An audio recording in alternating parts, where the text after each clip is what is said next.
Thank you so much for that beautiful item. Let me read to you the Bible text from the book of Revelation, chapter 7, verse 9 and 10. After this, I looked, and there before me was a great multitude that no one could count. Now listen, from every nation, tribe, people, and language, standing before the throne and before the Lamb. They were wearing white robes and were holding palm branches in their hands. Can you picture it? Can you see it? From every tribe, nation, language, group, from all around the world. When it all started, it was the nation of Israel. But it just didn't go far enough, did it? And now God used the church as his instrument. And then within a church, that most important message, the message of the gospel, to be shared all around the world. There's nothing more precious, there's nothing more important than the gospel of Christ. How did it go? Mission. People. It's mission.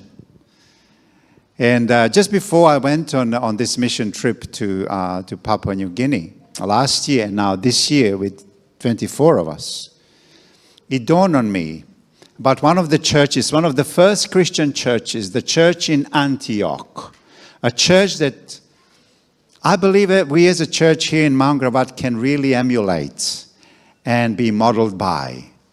A church that had the truth of God, that was so Christ-centered, that was so multicultural, but missional. God loves his church, but God wants his church to be missional. God wants everyone to know about Jesus. And so here we are. Mission trip to Lae 2025.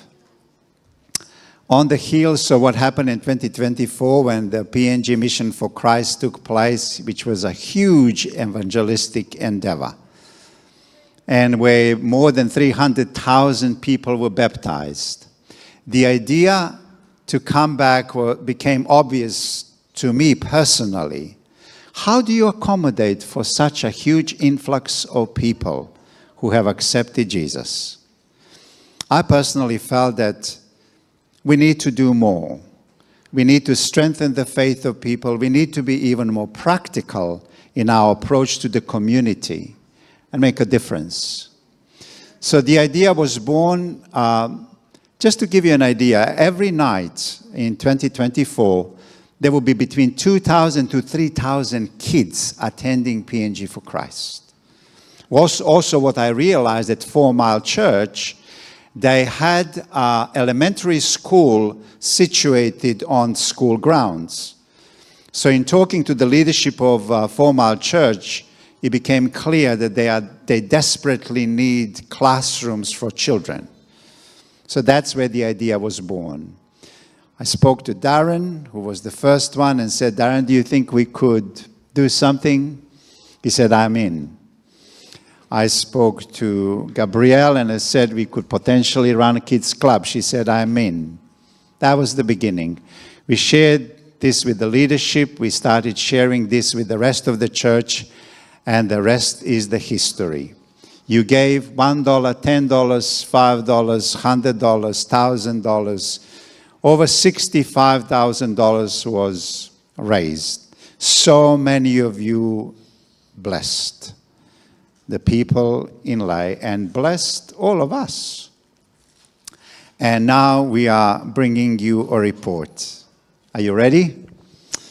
So what we are going to do today, you're going to see a little video which is going to focus on the building of the elementary classrooms, 2 classrooms and the office for the teacher. After that, I'm going to ask Darren to tell you a little bit about the building, and then after that, I'm going to have a little interview with the building group. And then after that, we are going to see another video, And this time it will be about the Kids Club, and followed by what Gabrielle is going to tell you what they did, and then also a little interview with the rest of the Storm Core group. At the end, I'm going to tell you about the evangelism that we had, and we'll bring it to an end. So, let's start with the video. Let's go!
This is a double classroom that we've been doing.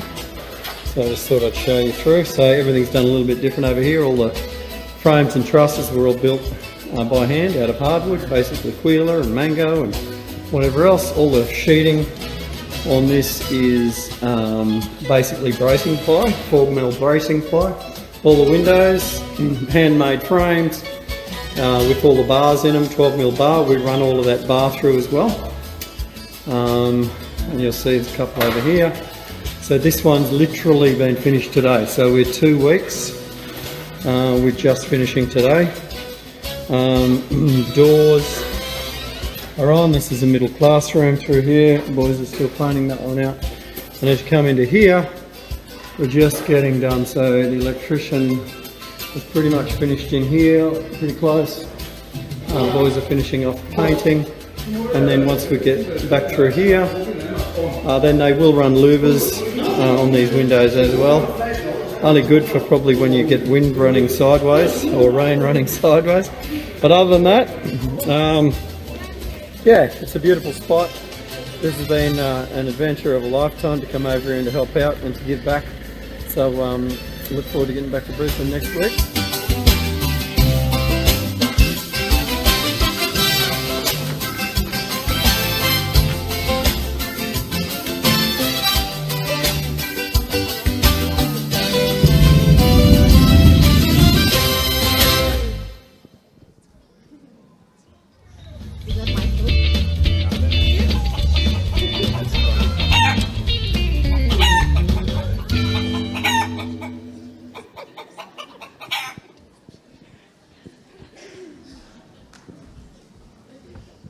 Okay, right, awesome. So that gave you a bit of an idea of what we did while we're over there. I've got basically 2 minutes to tell you my experience, what's happened there.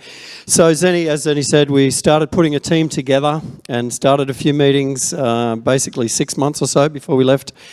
We went over there, not really, there was a lot of pre-organisation to this. It was a matter of understanding how the project was going to go together, how we could finish it within the 2 weeks that we were there. So we managed to get Thomas, who's the builder over that side, who's listening online, I would expect, And also, there was a couple of amazing people that were involved with this project over there. And without them, really, we probably couldn't have done it as much as, you know, say, yeah, I'm the builder, yeah, sure. But at the end of the day, we had to pull things together over there.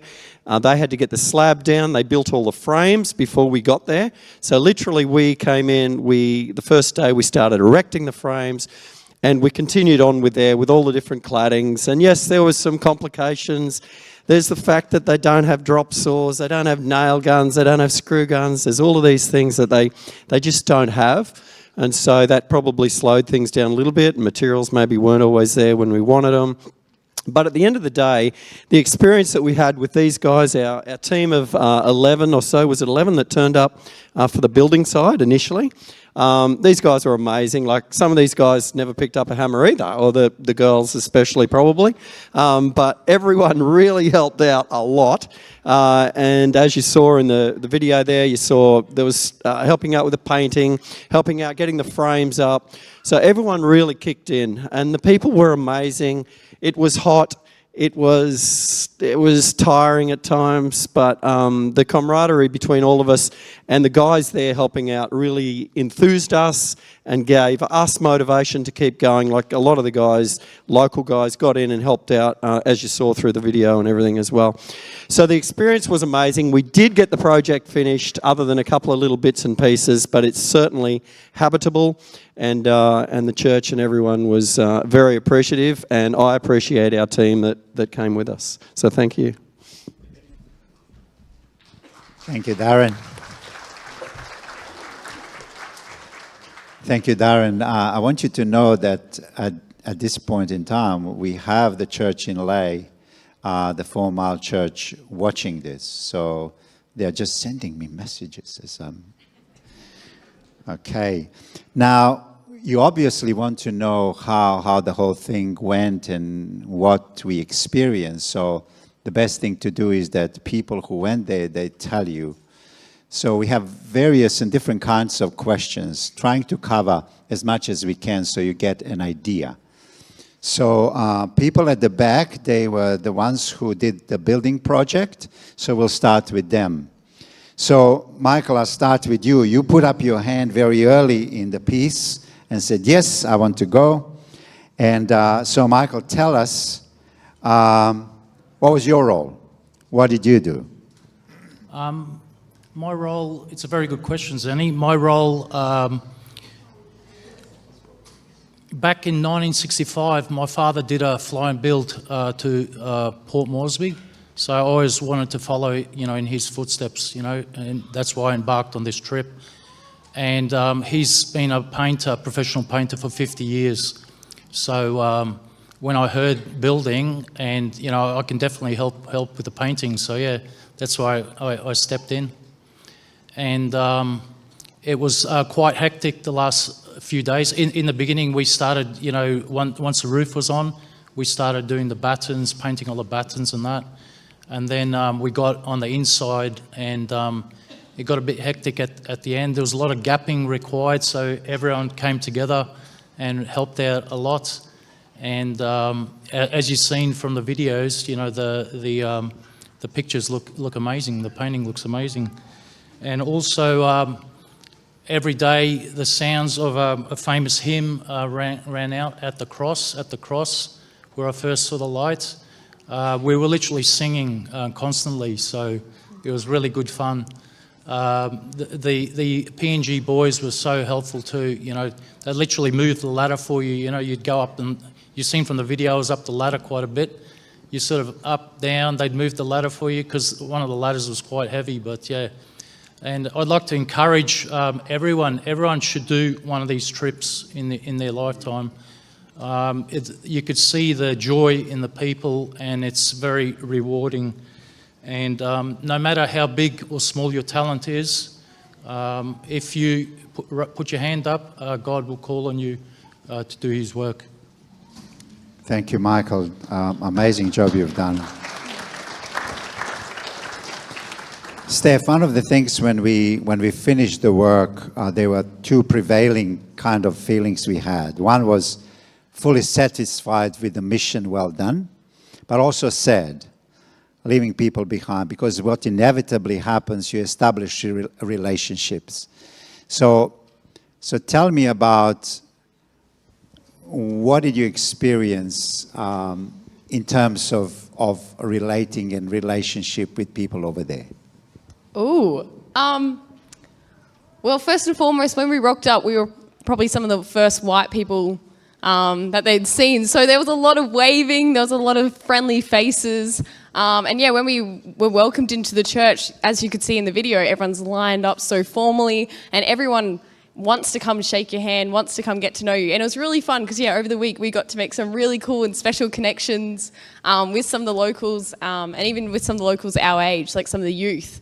So we got to have a lot of fun. We got to send it down the highway 140 on the back of a ute.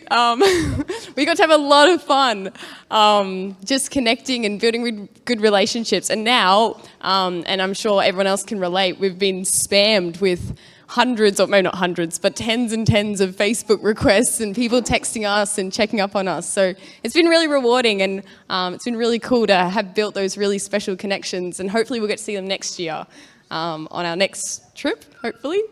But yeah. Awesome. Thank you, Steph. Steph was a great person to be with, and just a lot of laughter with Steph.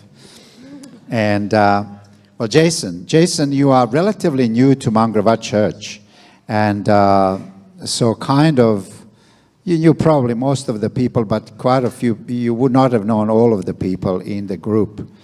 So how did that whole thing, coming to the new country, to the new culture, you're part of a group that you don't, how did that all work for you?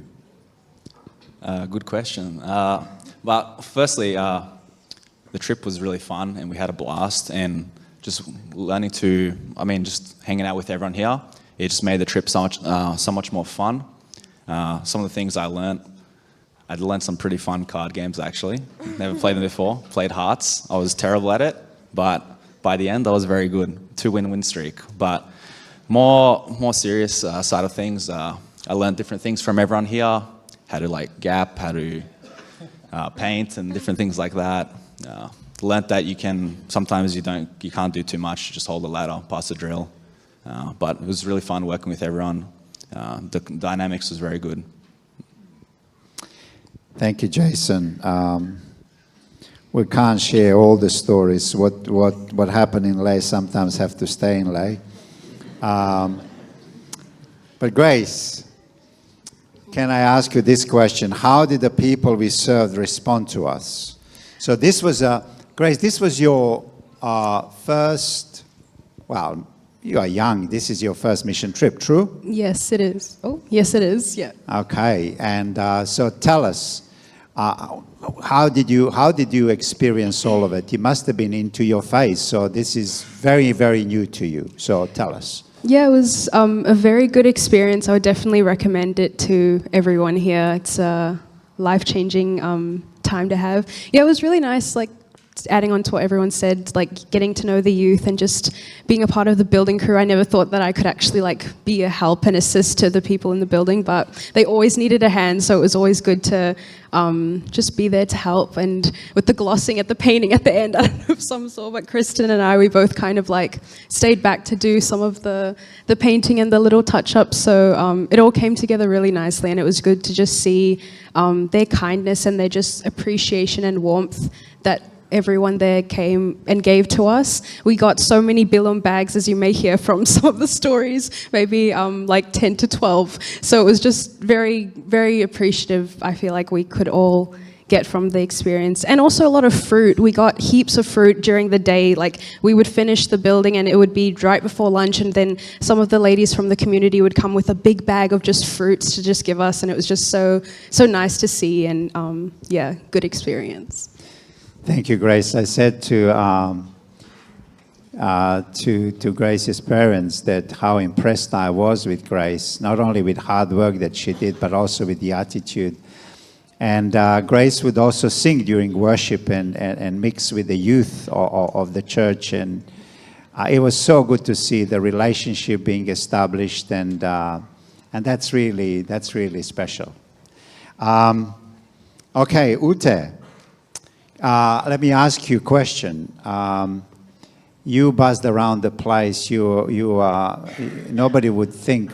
I'm not going to mention your age, but you were just running around like you're really, really, really young. You are young, okay, but you met so many people and you established so many friendships. And how did the people of 4 Mile and 4 Mile Church and even the community, what did you learn? What was the impact on you personally? Well, for me personally, I joined the building team because I work with kids and I wanted a break from kids.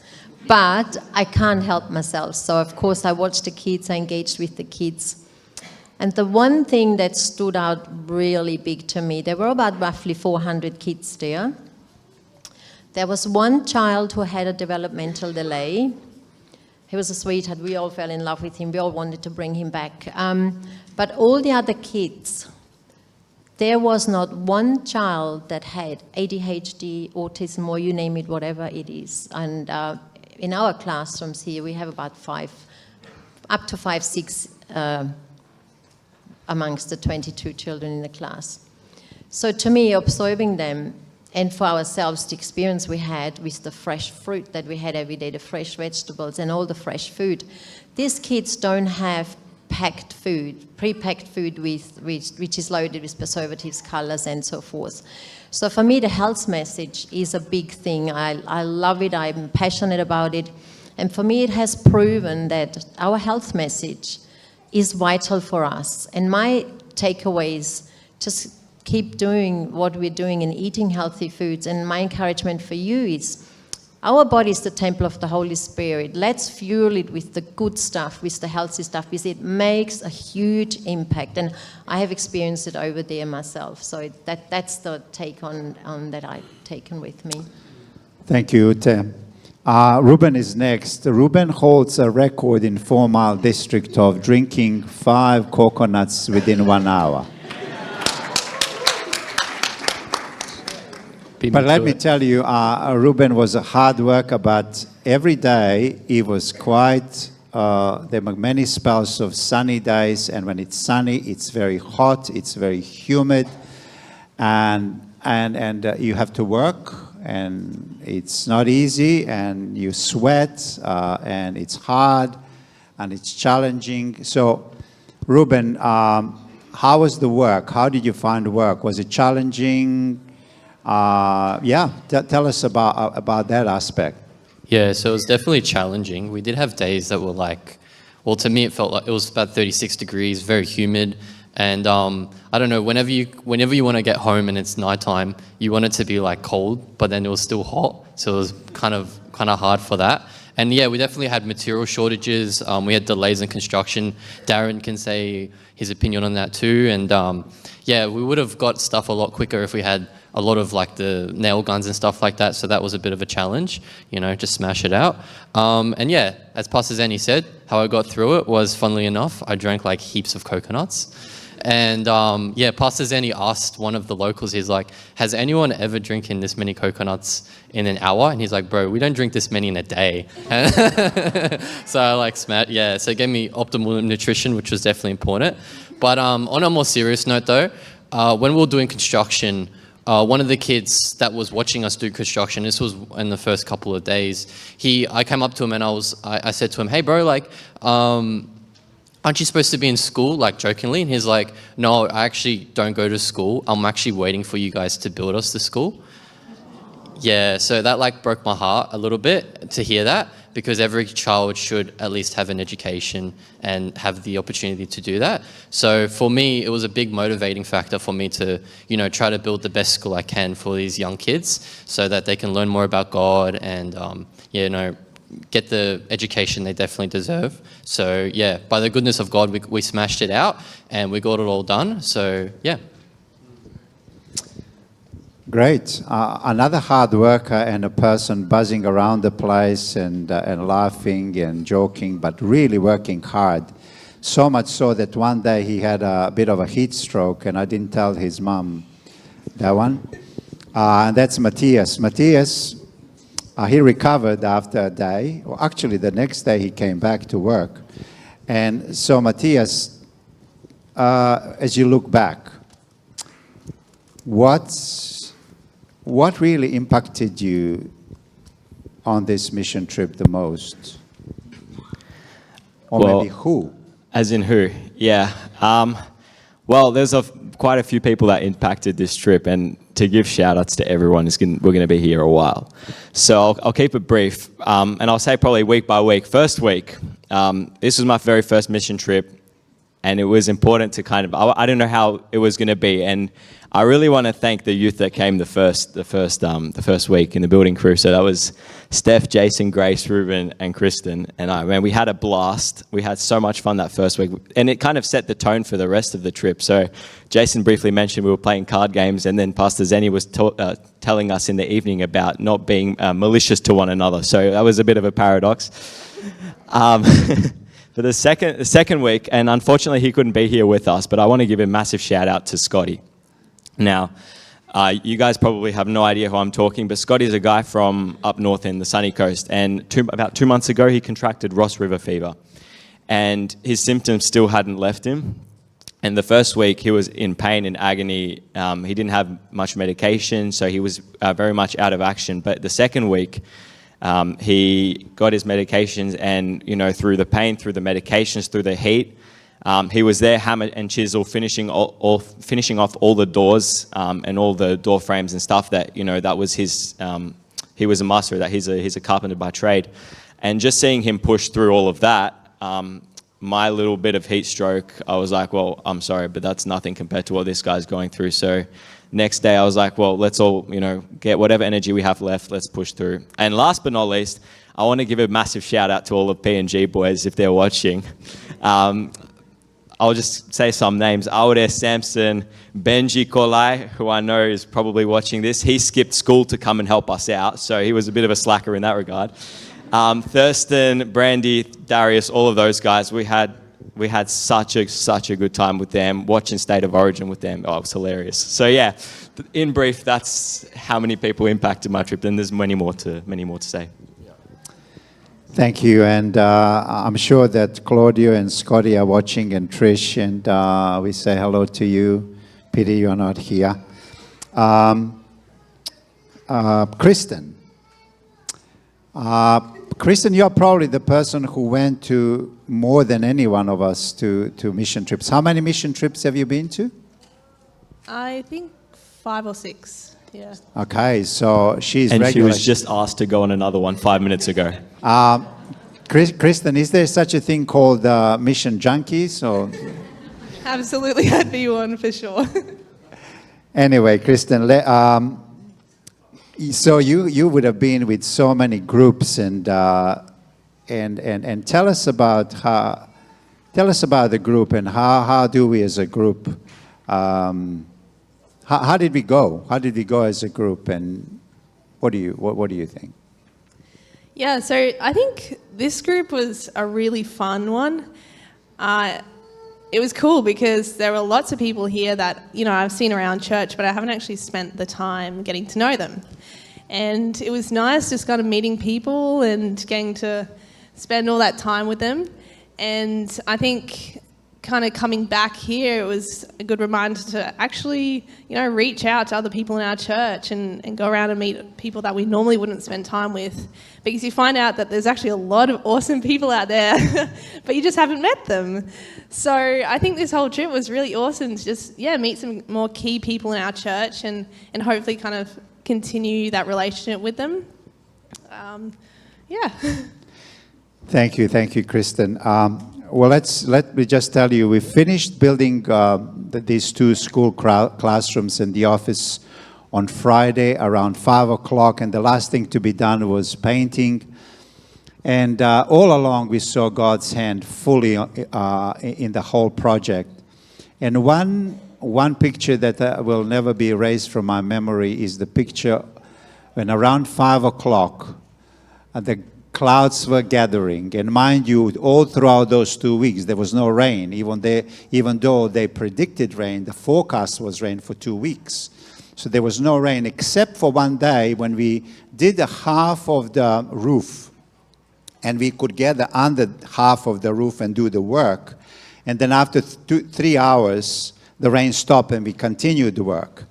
And so that was the only kind of rain that we had. But then on Friday, when we finished everything at 5 o'clock, the picture that will stay in my mind was a little rainbow above the building, and then it just started raining. And it just didn't stop until the next day. So that was a picture that was staying in my mind. So kind of God is saying, well done, project is finished, there's a little rainbow, and he was all in it. So that's basically the building. Now, we're going to look at another video, and that is the group Storm Core Kids Club that was run concurrently. They came the second week, and they ran a kids club every day, basically. So let's watch the second video, and then we'll hear from Gabrielle.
Okay, so that gives you a very tiny little glimpse of what we got up to And I remember at the fundraising concert, Kathy had mentioned, this is going to be a test for those that want children, because we had hundreds of kids that showed up. But it's safe to say we've all returned, and I still think we all want children eventually. So it has been an absolute blessing.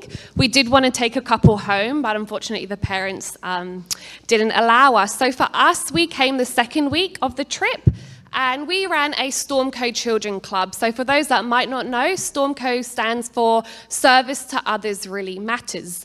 So we basically came and ran a children's program from 8 a.m. until 12, pretty much Monday through to Friday. On the Saturday that we arrived, we ran a Sabbath school class, we also ran a divine service, and then we also did an afternoon program.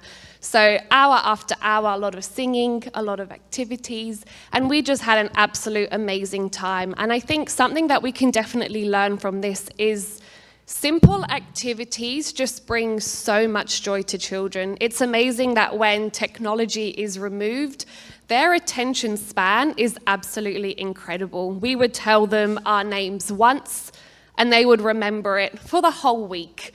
And I'm even bad with names, but to remember absolutely all of us here behind, and just the relationships that you're able to create and form with them is just a bond like no other. So all of the activities that we did were Bible-based. So we'd always start our morning with devotional time. We would open up with prayer. We would sing some songs. We would read a story from the Bible, and this would normally be acted out.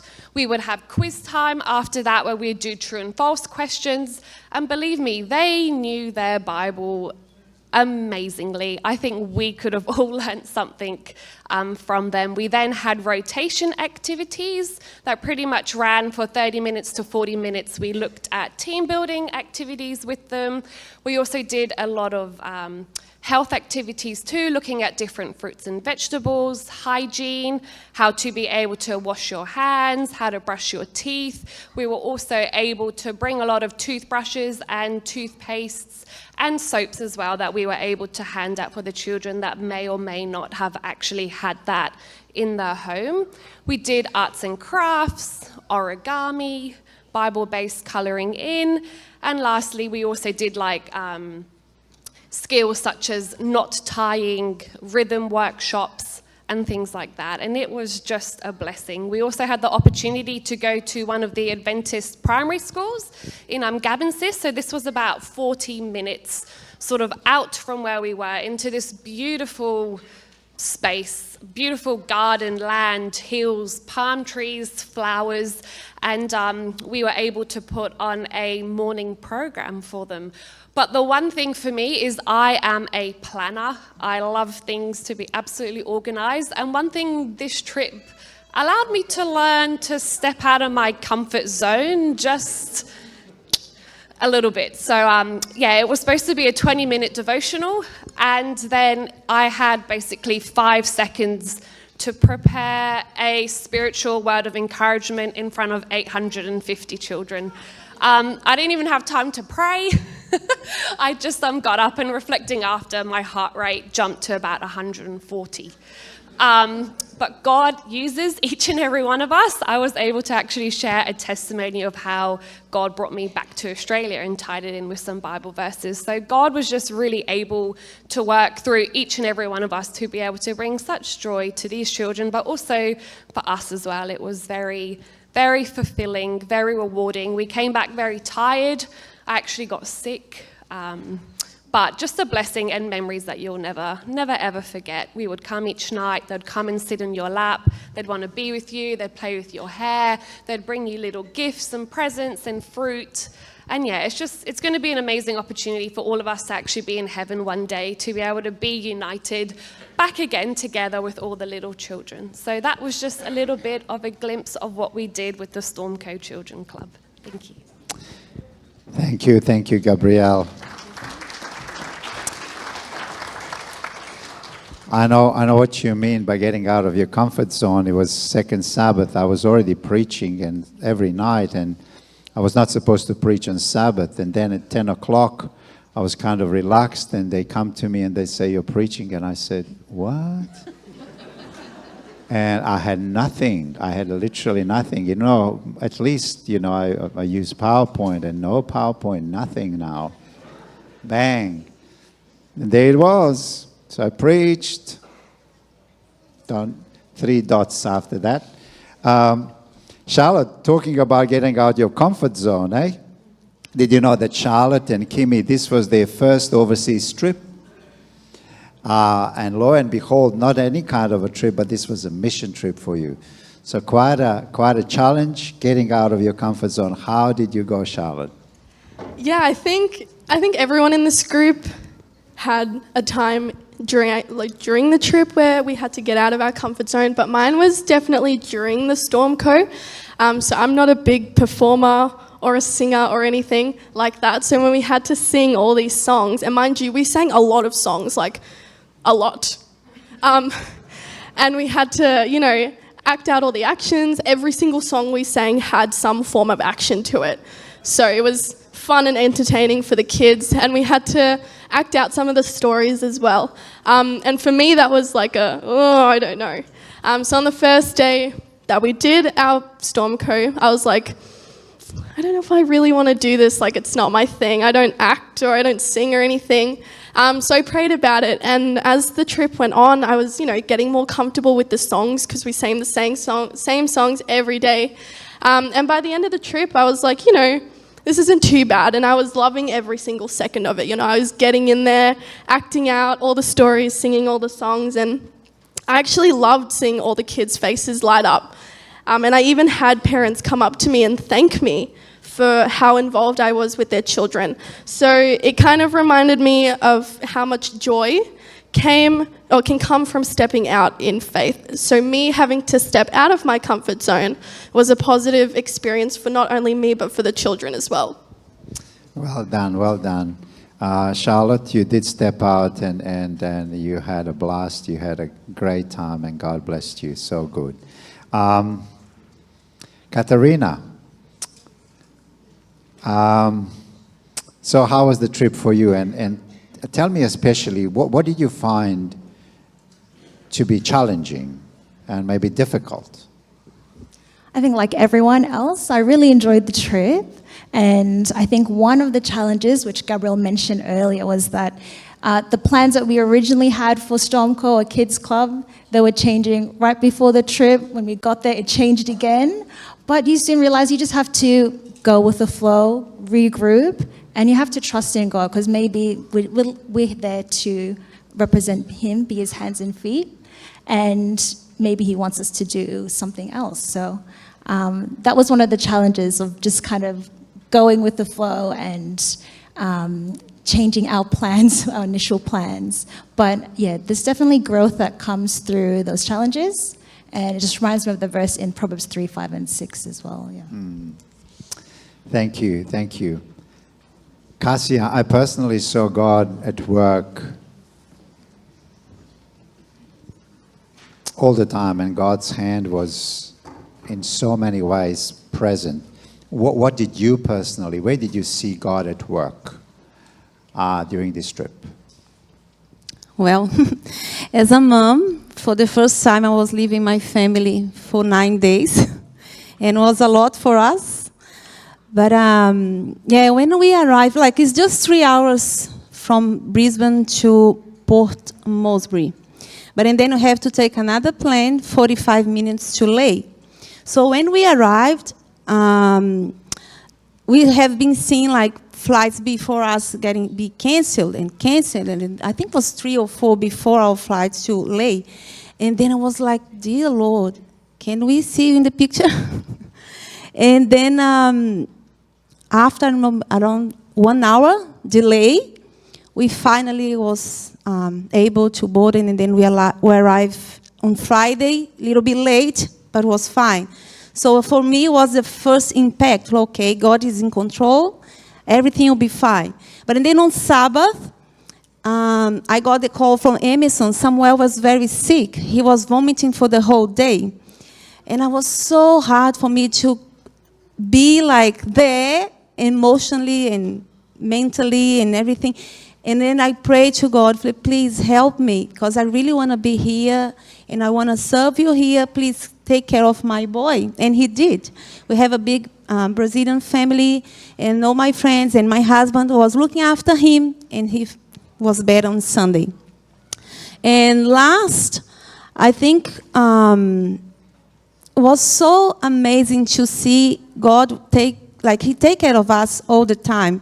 And the way we was doing, like taking the bus and doing all the trips every day, I'm sure like he was there. And I really, I'm going to have this trip in my mind forever. And I really would like to encourage you guys, just do it. And I want to finish with one Bible verse. Is Isaiah 6:8. Then I heard the voice of the Lord saying, who I shall send, and who will go for us? And then I said, here I am, send me. Thank you, Cassia. Elena, this trip for you, obviously now when you look back, and you look at your personal life and spiritual life, was there an impact spiritually on you through this trip? Yeah, there was. An obvious highlight for me was meeting the children and spending time with them. But what really stood out to me was their faith. They were so excited to be coming to church, the kids club, and participate in all the activities we had. I loved seeing them memorizing Bible verses and praying. And a special moment was all the singing we did together. Some of the songs I had like Inside Outside, and When We All Get to Heaven stuck in my head for like days afterwards. But it was a real highlight and a challenge for me, like seeing these kids and their faith. And it just reminded me of the verse in Matthew 18 verse 3, which says, truly I tell you, unless you change and become like the little children, you won't never enter the kingdom of heaven. So it's just been an encouragement for me, seeing the children and spending the time with them in my own journey and faith in God. Excellent. Maybe Kim, you just continue to talk maybe how did it affect your life and impacted you as you look back and as you look now, and it's just an episode in life. But yeah, tell me, what was the impact for you? Yeah, I mean, as Gabby said, the kids, you wanna take them home with you. But what really changed was my trust in God's timing and His provision. And before the trip, I was already like learning how to trust Him more. And Cassia touched on this. We were like, this is a big moment for us. We were waiting at the Port Moresby airport, and every single flight before ours was delayed for like many hours and then eventually cancelled. So naturally, we started to, get a bit nervous, like, oh, is our flight going to get cancelled? It's already been delayed. But we stopped and we prayed, and like a few moments later, we heard the announcement that our flight would be boarding soon, and we were like, thank God. It was amazing, and we had a few people come up after us like, oh, hey, were you guys praying? Like, I'm a Christian, and I thought that was so cool, like seeing you guys pray. And it may seem like a small thing, but in that moment, I really saw how real and present God is. And like showing me that He's in control even when things are a bit uncertain. And yeah, this trip just reminded me that I can trust Him, not in like the little things, but not in just in the big things, but in the little things also. So that's a great lesson. Thank you, Kim. Chris, this is not your first trip. You've also been on quite a few other trips. What was unique about this one? What surprised you the most? Tell us about that.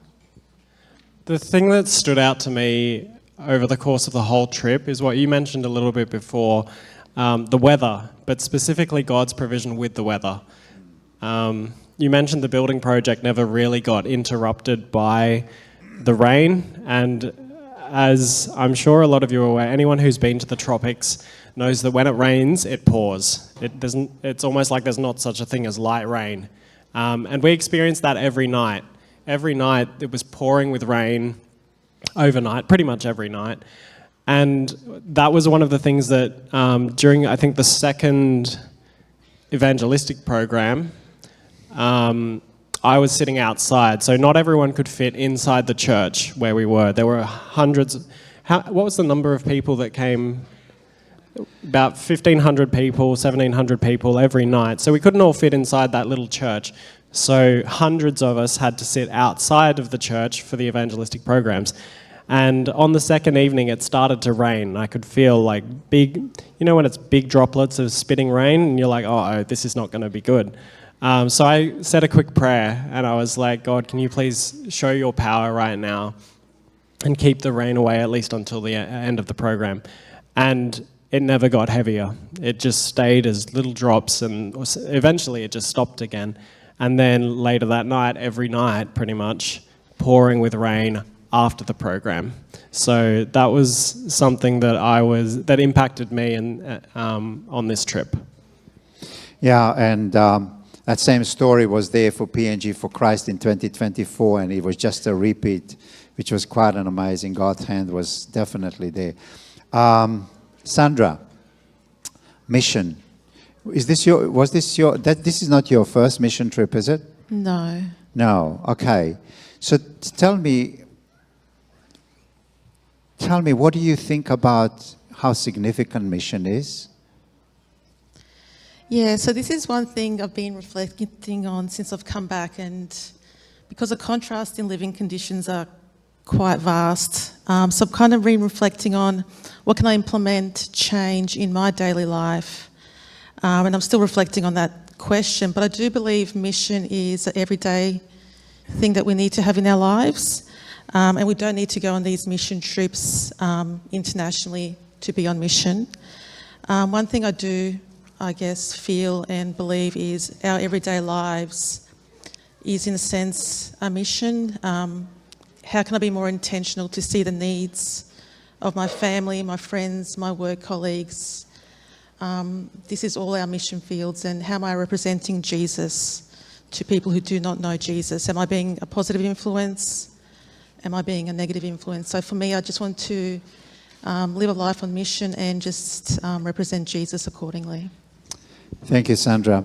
May I just take this opportunity to thank you for your prayers, because this mission trip cannot be really successful without prayers of those who pray for the project like this. And I know that you have, and we so thank you, because this is just a front. We were the front of and the extension of you, really, and your prayers.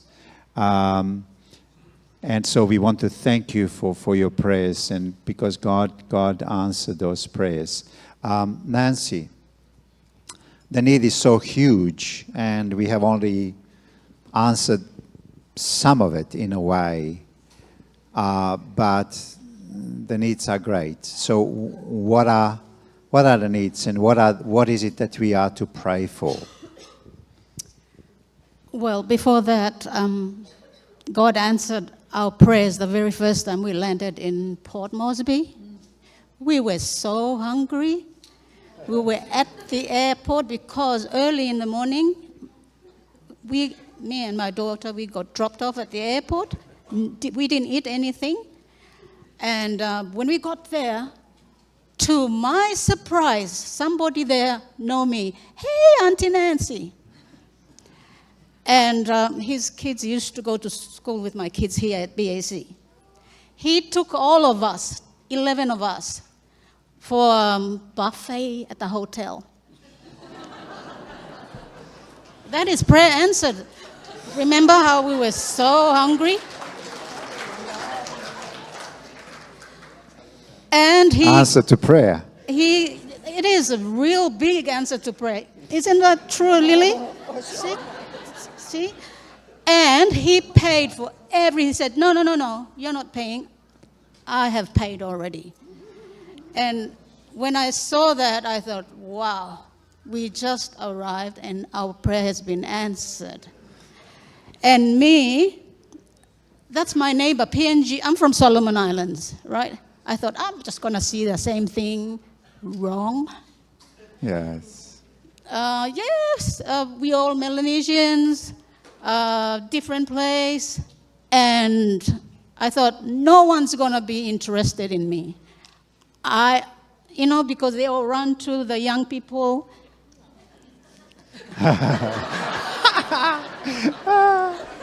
Wrong again.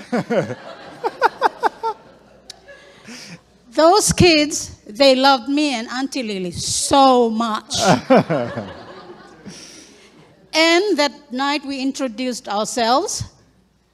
This is God answering my prayers and everyone's prayer. People have been telling me ever since I came 9:30 this morning, we prayed for you, we prayed. Oh, thank you so much. And we had a skipping competition with the kids. I did And 4 you won, and you? I was gone. Lily, 25. All right. Yeah, and we were there only, these guys behind us were there for a week ahead. We were only there 10 days. Yeah. Watching the people, we need to pray for each other more. And if our family there at 4 Mile, if you're watching, hamama sabat long yifala, thank you lo every something yifala doing long mifala group long here, long Mount Gravad. And yes, I got a blessing out of it. And there's someone here I want to thank in the audience. Oh. Long ago, I wasn't born. Mrs. Taylor Strickland, wife of Kenton, your grandparents came to my island. I was there only 9 days. They were there for years. And this is how I become Adventist, through them. I thank you. I would like to acknowledge your family, Ferris family.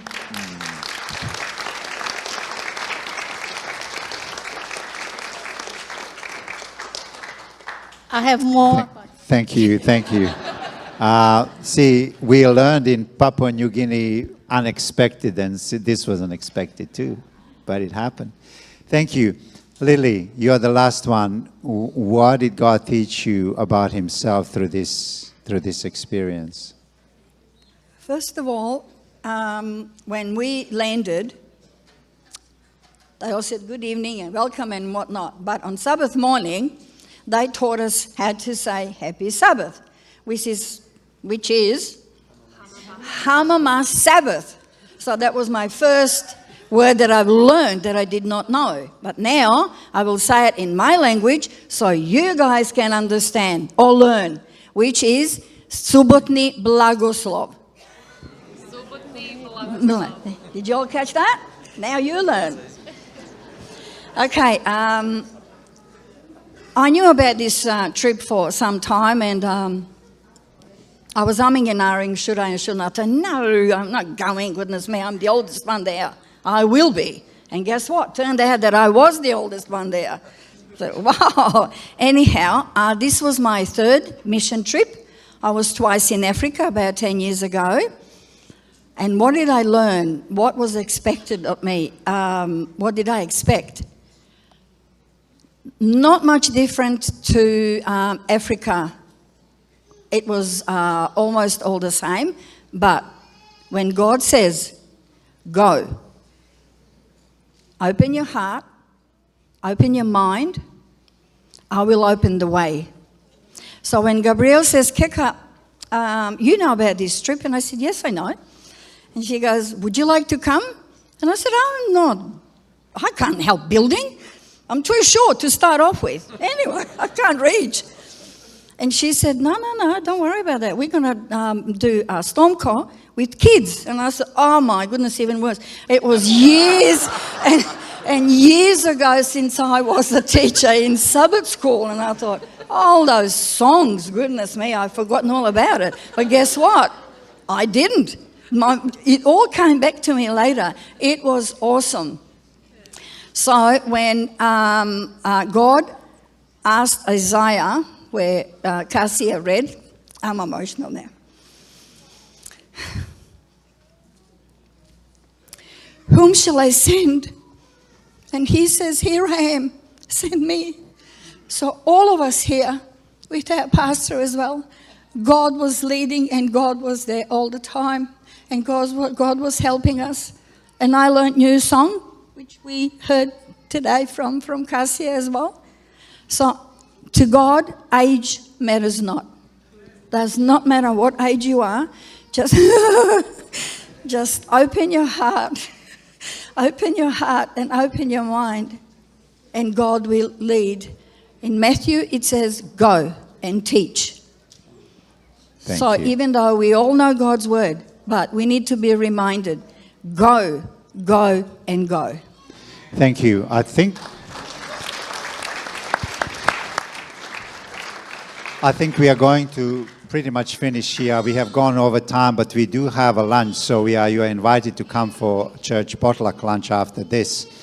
There is another video. I think we are going to skip it. You agree with that?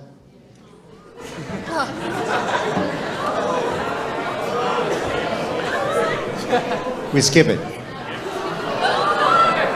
Leighton is saying, yes, skip it. Heidi is saying, no, don't skip it. So I don't know. We're going to skip it, but I'll just tell you a little bit about evangelism. Look, I've done 12 presentations every night. We had a problem with electricity, so they did have a generator, but it was playing up all the time. But once the preaching would start, it was good. And one night I remember saying amen, and then electricity was gone again. But God was there, and this was not so much evangelism at night, even though people came from the community. We had every night between 1,400 and 1,700 people that would come. But they didn't advertise it to the community. They said if we advertise it to the community, there will be thousands of people coming. And they wanted us to feel a little safer, and they wanted really to be to do it more for the church, and to have that sense of two churches coming together and being established in faith, because so many of them were new believers in that church. So we really wanted to respect that. And God bless evangelism that happened at night time. So the whole experience was absolutely amazing. We don't know what happens and when we go next time, but I want to encourage you, if you are invited on a mission trip, definitely say yes, go on a mission trip. God loves His church, but God loves the church that is missional. And it is important. We're going to sing the last song. This song was sung one Sabbath morning in informal church. So we are going to sing this last song, and then we'll have the special item by, not the special song actually, from the orchestra. So why don't we stand up for our last special item song?